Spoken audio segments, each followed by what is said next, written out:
राधा स्वामी जी। बानी स्वामी जी महाराज।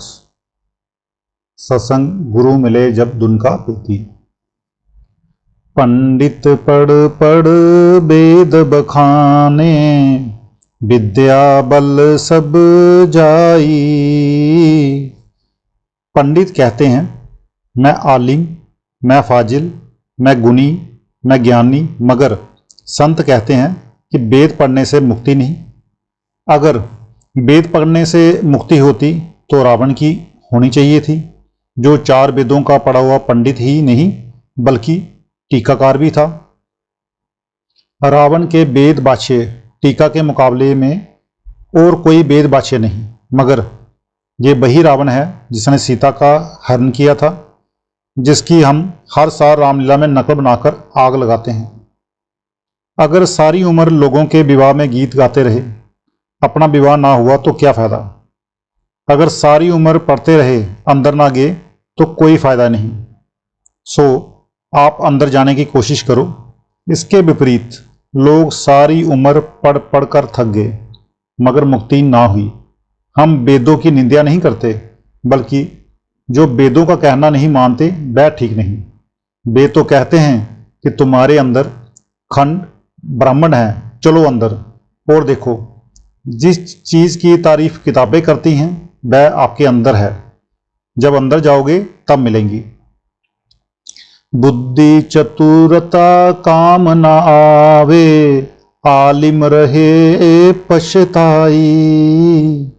संत हुक्का देते हैं कि जहाँ मन, बुद्धि, अकल और चतुराई कुछ काम नहीं देती, सभी आलिम फाजिल पढ़ पढ़ कर थक गए, बना कुछ नहीं। नाम कोई और चीज़ है और नाम का लफ्ज कोई और चीज़। जिस तरह आपको प्यास लगी हो, अगर आप सारी दिन पानी पानी कहते जाएं तो क्या प्यास दूर होगी? कोई नहीं। इसके विपरीत अगर आप पानी पी लो तो प्यास बुझ जाएगी। सो पानी का लफ्ज कोई और चीज़ है और पानी कोई और चीज़। जहाँ जिस तरह भूख लगने पर सारा दिन रोटी रोटी कहते जाओ तो भूख दूर नहीं होती, अगर रोटी खा लो तो भूख भी दूर हो जाएगी, मिट जाएगी और स्वाद भी आ जाएगा। सो रोटी का लफ्ज कोई और चीज़ है और रोटी असल में कोई और चीज़। इसी तरह जिसे आप रब, वाहेगुरु, अल्लाह या राम कहते हैं, वे आपके लफ्ज हैं। जो वह ताकत है वह आपके अंदर है। जब आप उसके अंदर अपनी रूह को जोड़ेंगे सब कुछ हो जाएगा। और अमल का दखल नहीं है, अमल शब्द लो लाई।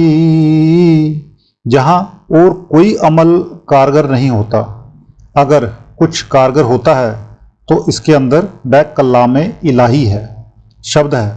आप शब्द कहो जहाँ कलमा कहो, ये 2 किस्म का है, एक वर्णात्मक और दूसरा दुनात्मक। जो लिखा जाए, पढ़ा जाए, बोला जाए, चाहे किसी देश की जुबान का हो, उसे वर्णात्मक कहते हैं।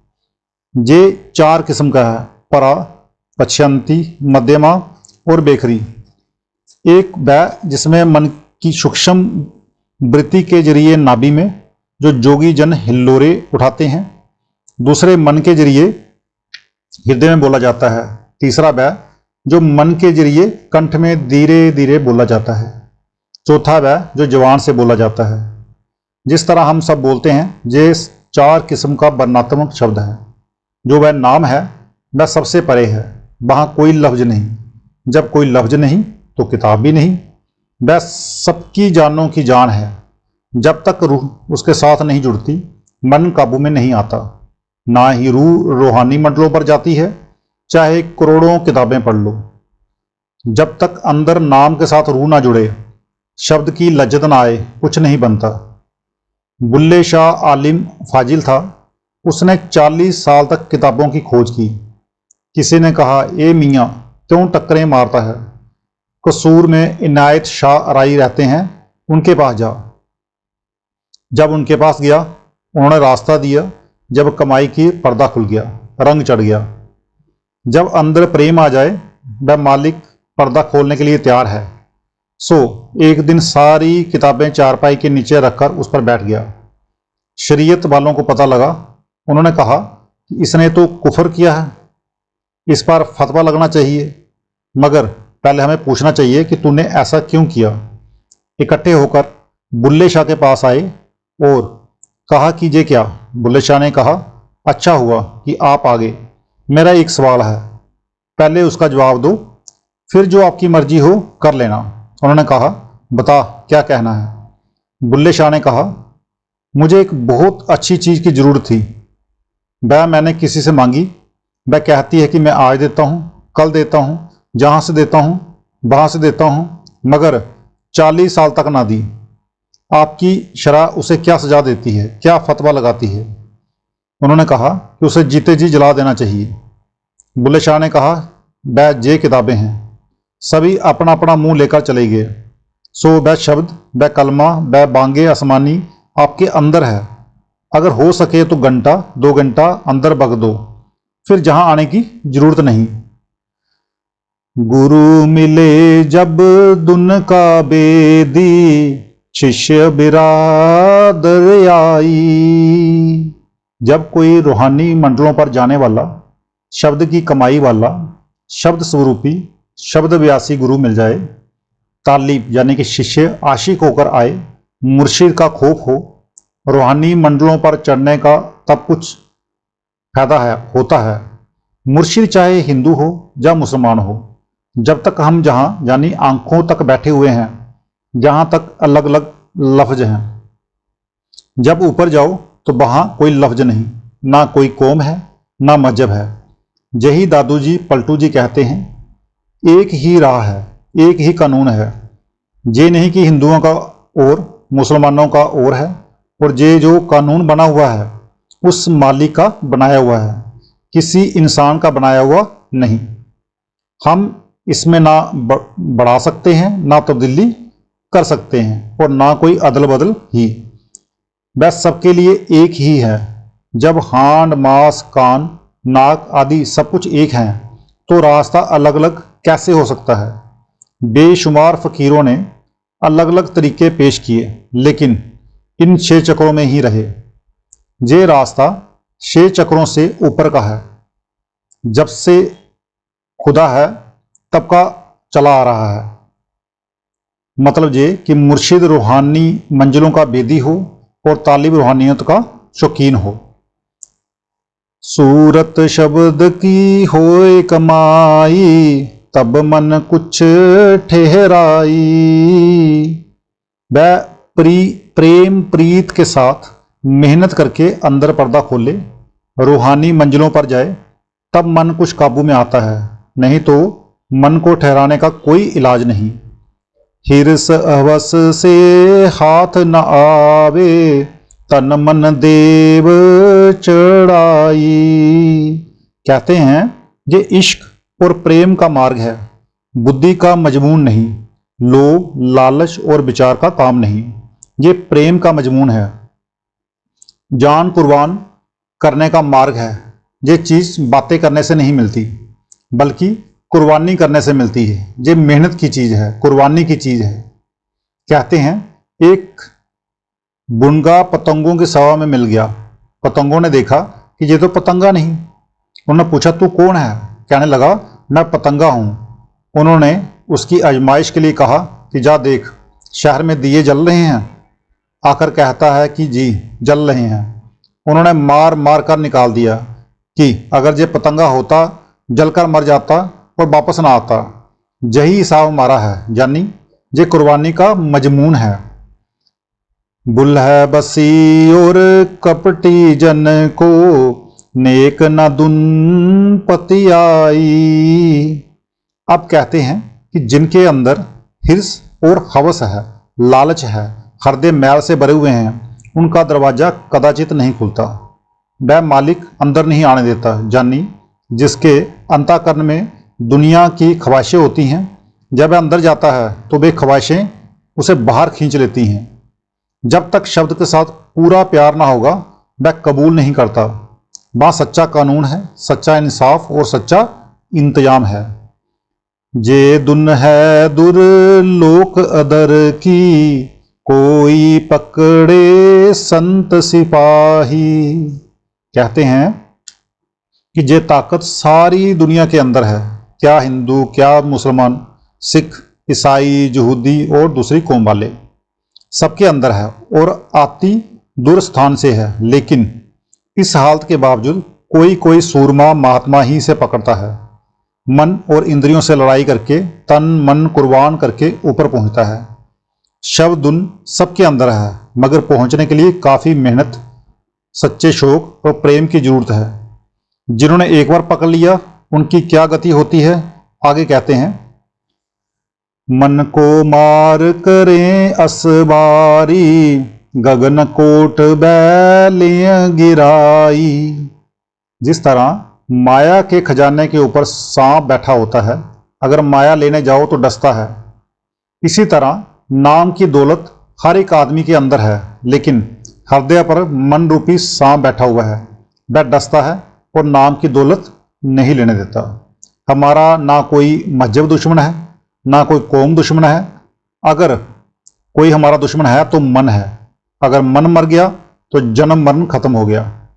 अब सारी दुनिया मन के अधीन है। हम मन के कहे रिश्ते नाते करते हैं, मन के कहे मजहब कबूल करते हैं और दूसरे सारे कामकाज के कहे करते हैं।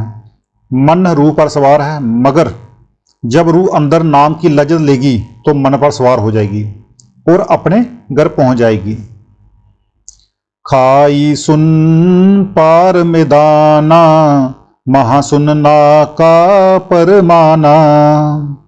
अब रूह सुन जानी लाहौत स्थान में पहुंच गई, मगर जिस किले सचखंड की वह आशिक है, सुन उसकी खाई है। आगे ब्रह्मा की चोटी महासुन, जिसका नाका पार ब्रह्मा है, आ गया। मुसलमान फकीर उसे मकाम में हु कहते हैं, हम महासुन कहते हैं। लफ्जों का फर्क है, उनके लफ्ज अरबी में है, हमारे संस्कृत में। राह एक ही है, मंजिलें एक ही हैं। बंवर गुफा का फाटक तोड़ा, शीश महल सतगुर दिखलाई। आगे अनाहूश जानी सोम के देश का फाटक है। सोम का अर्थ है जो तू है सो मैं हूं, और अनाहू का अर्थ भी वही है, जो तू है सो मैं हूं। अब कतरा समुद्र को देखकर कहता है, वह भी पानी है और मैं भी पानी हूं। अद्भुत लीला अजब बहां की, किरण किरण सूरज दरसाई। बहां की कैफियत क्या कह सकते हैं। करोड़ों सूरज, करोड़ों चंद्रमा की रोशनी को इकट्ठा करो, उसके एक बाल का मुकाबला नहीं कर सकती। क्या कहोगे बहां की कैफियत। हमारी रूह इस पर पहला पर्दा ये शरीर है, इसके अंदर लतीफ़ जानी सूक्ष्म शरीर है, उसके अंदर लतीफ़ उल लतीफ़ जानी अति सूक्ष्म कारण शरीर है। जब तक ये तीनों गिलाफ ना उतर जाएं, पर्दा नहीं खुलता। रूह अमरे रब्बी है, उस समुद्र का कतरा है। जिस वक्त सारे गिलाफ उतर जाते हैं, रूह का अपना नूर 12 सूरज का हो जाता है। जहां हम एक सूरज की ओर मुंह नहीं कर सकते, तब ये कहेगा कि मैं हूं। जब इसे अपना ही ज्ञान नहीं तो परमात्मा का ज्ञान किस तरह से हो सकता है। दुनिया बेफायदा जकड़ती है, जब ये पर्दा खोलेगा इसे ज्ञान हो जाएगा। तब ये कहेगा कि मैं उस परमात्मा का रूपी समुद्र का कतरा हूं। संत अंधविश्वास नहीं दिलाते, वह कहते हैं कि जीते जी पर्दा खोलकर ऊपर आ जाओ, और फिर ये भी नहीं कहते कि अकेला जाओ, साथ होकर चलते हैं। मंजिल दर मंजिल साथ जाते हैं। जिससे जीता जागता गुरु मिल जाए, उसे पुरानी कब्रें खोदने की क्या जरूरत है। सो कुछ है इंसान के अंदर है। ए हजारा जबराइल अंदर बशर ए मसीहा, नीहा दर जो फेखर। तेरे अंदर हजारों जिब्राइल फरिश्ते हैं। इस कालिबे इंसानी मनुष्य शरीर के अंदर हजारों ईसा छिपे हुए हैं। हे कलीम अल्लाह नीहम अंदर नमद बाकिफ अज, खोब फस्तरमस्त अजने को बद। इस जिस्म में कलीमुल्ला यानी हजरत मूसा भी छिपे हुए हैं, जो डर से वाकिफ और नेक बद से बचे हुए हैं। ए हबीब अल्लाह नीहा दरगारे तन, गंजे रब्बानी नीहाम दर मारे तन। खुदा का प्यारा रसूल मकबूल हजरत मोहम्मद भी इस जिस्म में पोशीदा यानी कि छिपे हुए हैं। इसी जिस्म में रब का खजाना भी गुप्त है। सूरत सूरज ज्योत निरारी, चंदर चंदर कोटिन शबिशाई। कहते हैं इस दुनिया में सूरज की एक ही ज्योत है, वहाँ अलग अलग सूरज की अलग अलग ज्योत है, अलग अलग चंद्रमा और अलग अलग नूर है। करोड़ों सूरज और करोड़ों चंद्रमा प्रकाशमान हैं। अजीब कैफियत है। घट आकाश ओ घट प्रकाशा, लख आकाश कोटिन परसाई। आप फरमाते हैं इंसान के अंदर करोड़ों आसमान, करोड़ों चंद्रमा, करोड़ों सूरज हैं। जो कुछ भी है आदमी के अंदर है। बड़े से बड़ा वेद, बड़े से बड़ा ग्रंथ आदमी के अंदर है। वेद शास्त्र क्या चीज़ हैं?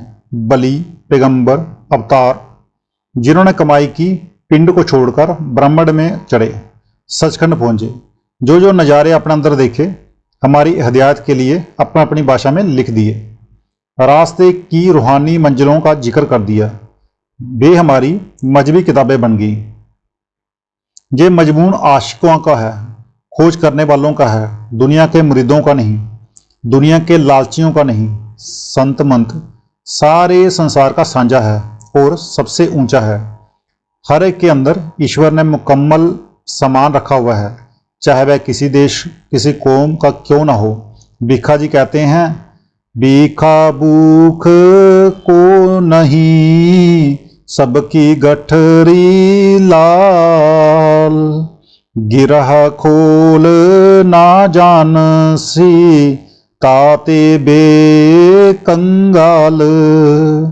कबीर साहब जी फरमाते हैं, सब गट मेरा साया, सुनी सेज न कोई, बलिहारी बा गट की जा, गट पर गट होए।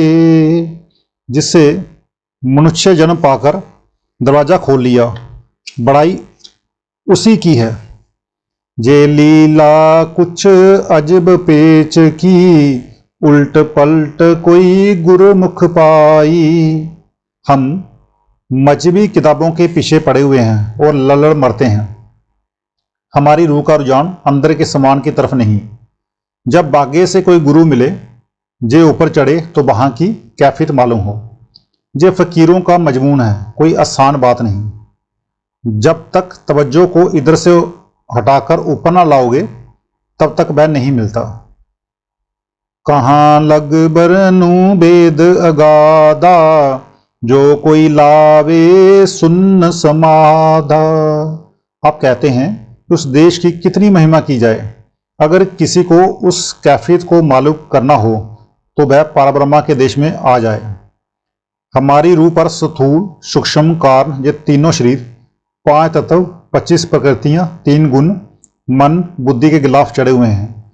जब रूह पारब्रह्मा के देश में पहुंचती है तो नंगी हो जाती है, फिर कहती है कि मैं रूह हूं। जब अपना होश आता है तो इस हालत का पता चलता है। इससे पहले कभी पता नहीं लगता। इंसान कोई मामूली चीज़ नहीं, ये अशरफुल मखलूकात है।